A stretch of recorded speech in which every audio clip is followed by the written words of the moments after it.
Om Swastiastu anak-anak. Hari ini kita akan belajar tentang salah satu contoh cerita Purana lokal. Di Indonesia banyak terdapat kitab Purana tentang kearifan lokal. Kitab Purana yang ada di Nusantara ini mengalir dari kitab Purana Weda atau Mahapurana. Ajarannya disampaikan melalui cerita-cerita keagamaan.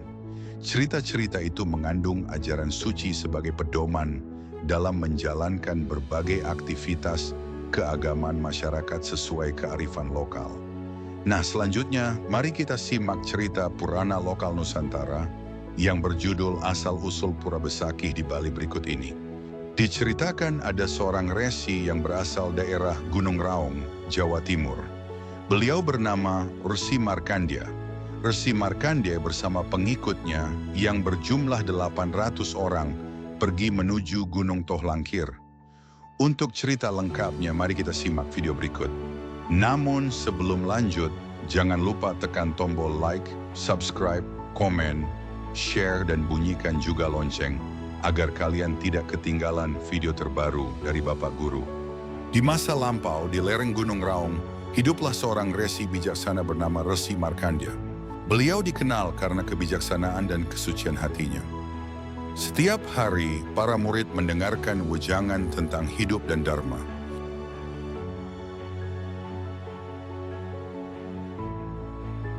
Suatu hari, beliau mendapat petunjuk suci untuk pergi ke timur. Dengan 800 pengikutnya, Resi Markandia memulai perjalanan suci. Mereka menyeberangi sungai, melewati lembah dan hutan rimba. Akhirnya mereka tiba di Gunung Tohlangkir, tempat yang sunyi dan sakral. Resi Markandia memerintahkan muridnya untuk membuka lahan. Namun bahaya mulai mengintai di balik rimbunya hutan. Banyak murid diterkam binatang buas. Ada pula yang jatuh sakit dan meninggal tanpa sebab. Sebagian hilang tanpa jejak, bahkan ada yang menjadi gila. Melihat itu, hati Resi Markandia sangat berduka. Beliau pun memutuskan kembali ke Gunung Raung untuk memohon petunjuk. Resi Markandia melakukan tapa brata dengan hati yang tulus. Dalam keheningan, beliau mendapat petunjuk dari Hyang Jagatnatha. Beliau memahami pesan suci itu dengan hati bersyukur. Dengan semangat baru, beliau berangkat kembali bersama 400 murid. Langit tampak cerah, seolah memberkati perjalanan suci mereka. Sesampainya di sana, mereka menyiapkan tempat yatnya. Resi Markandia menyiapkan Pancadatu sebagai simbol keseimbangan alam. Upacara dimulai, doa mengalun dalam keheningan gunung.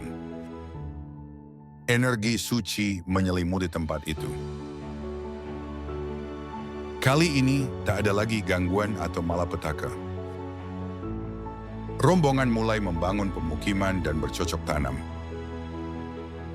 Tanah di sana menjadi subur dan makmur. Tempat itu kemudian diberi nama Wasuki.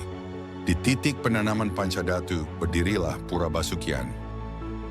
Resi Markandia menamai gunung itu Gunung Agung. Beliau juga menamai pulau ini Wali, yang berarti persembahan suci. Dari kata Wali, lahirlah nama Bali, tanah penuh yatnya dan cinta kasih. Gunung Agung menjadi lambang kesucian dan sumber kehidupan bagi umat manusia. Resi Markandia mempersembahkan bunga suci sebagai lambang kasih. Para murid pun turut berdoa dengan penuh rasa syukur. Api suci menyala, menjadi simbol penyucian diri. Alam pun ikut bergetar dalam ketenangan yatnya itu. Resi Markandia merasa damai melihat murid-muridnya hidup rukun. Mereka bekerja sama, saling menolong dalam suka dan duka. Air mengalir dari gunung membawa berkah bagi tanah Wasuki. Hutan kembali tenang, binatang hidup berdampingan dengan manusia. Sore hari tiba, langit berwarna keemasan. Sang Resi memanjatkan doa terakhir penuh rasa syukur.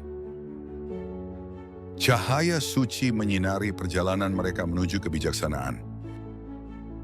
Gunung Agung menjadi tempat pemujaan bagi umat manusia hingga kini. Hyang Jagatnatha memberkati tempat itu dengan sinar suci. Burung-burung terbang bebas membawa pesan kedamaian. Mereka merasa bahagia telah menjalani perjalanan suci bersama. Si Markandeya mengajarkan arti ketulusan dan pengorbanan.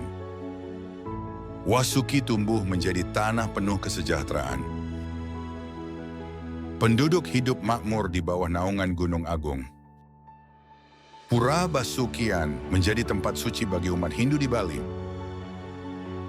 Hingga kini, umat datang bersembahyang memohon kesejahteraan. Anak-anak pun tumbuh dalam kedamaian dan cinta. Ratusan tahun berlalu, namun kesucian tempat ini tetap abadi. Para pendeta melanjutkan tradisi suci peninggalan sang resi. Masyarakat datang dengan hati penuh bakti. Gunung Agung menjadi lambang hubungan antara manusia dan Tuhan. Nama Resi Markandeya dikenang sebagai pembawa kesucian Bali. Pura Besakih, pusat spiritual yang lahir dari kesucian hati. Dari Gunung Raung hingga Gunung Agung, perjalanan suci itu meninggalkan warisan bagi seluruh umat manusia. Nah anak-anak, demikianlah kisah asal-usul berdirinya Pura Besakih di Pulau Bali. Semoga kalian memahami cerita yang Bapak sampaikan dengan benar. Setelah menyimak cerita asal-usul Pura Besakih, diskusikanlah dengan kelompok kalian tugas diskusi pada buku agama Hindumu, halaman 24. Kerjakanlah dengan baik tugasnya.